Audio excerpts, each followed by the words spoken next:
Jess's pulse thundered in her ears as she stumbled backward from the hidden room, every muscle in her body screaming for escape. The growls, those deep, bone-rattling growls, vibrated through her body. They were coming from every direction, closing in around her. The walls felt as though they were alive, pulsing, breathing with an unnatural rhythm. Thump, thump, thump. Was this real? Was she really standing in a house that was alive? A house that wanted her? The feeling of the walls, shifting and alive, pressed in on her as though they were closing in.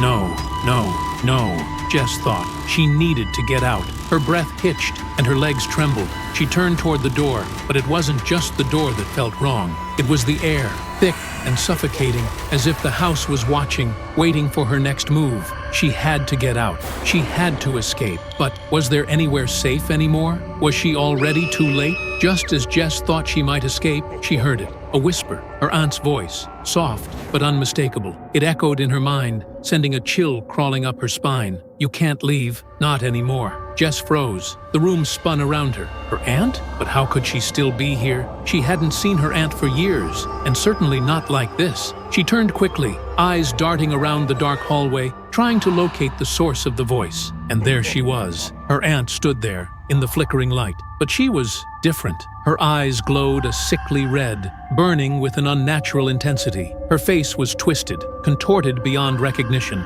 Every feature was wrong. She looked like something human but deformed, a puppet of the house's malevolent will. You're part of the family now, Jess. You're one of us, Jess gasped, stumbling back in shock, her heart pounding in her throat. Her aunt's voice, once warm and inviting, now oozed malice. This wasn't the woman who had offered her refuge. This was something else. And then it hit her. The house wasn't just a place to hide. It was a living, breathing entity, a creature of darkness, a parasite. Jess's eyes widened as she pieced it all together. The growls, the whispers, the distorted figures she'd seen.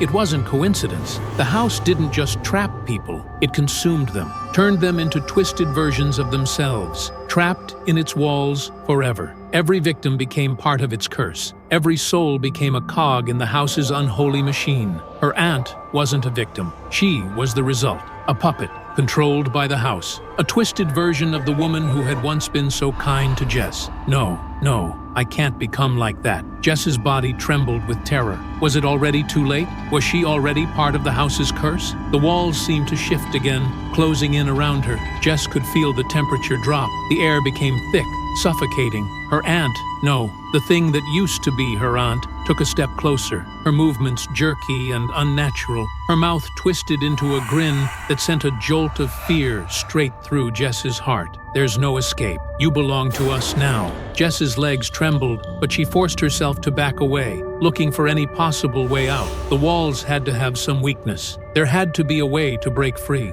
She refused to become another soul trapped here forever. She refused to let the house win. She stumbled across the floor, her eyes scanning for any clue, any sign that she could fight back. Her fingers brushed against the walls, cold, unnervingly so. The walls felt alive. And then, as if on cue, she heard it again. A whisper, "Come closer, join us." Suddenly, the house shuddered. The floor cracked beneath her feet, and the walls creaked as though they were groaning in hunger. The sound was deafening. Jess's heart raced as the house pulled at her, like an invisible force. She couldn't breathe. She couldn't move. But then, through the chaos, Jess saw it. A small crack in the wall. Was this her chance? Was this how she could finally escape? Jess's hands shook as she grabbed hold of the crack, pulling with all her strength. She could feel the walls pressing against her, the weight of the house trying to swallow her whole. She was close. She could almost escape. But just as she thought she might break free, the walls began to shake violently. "No!" Jess screamed,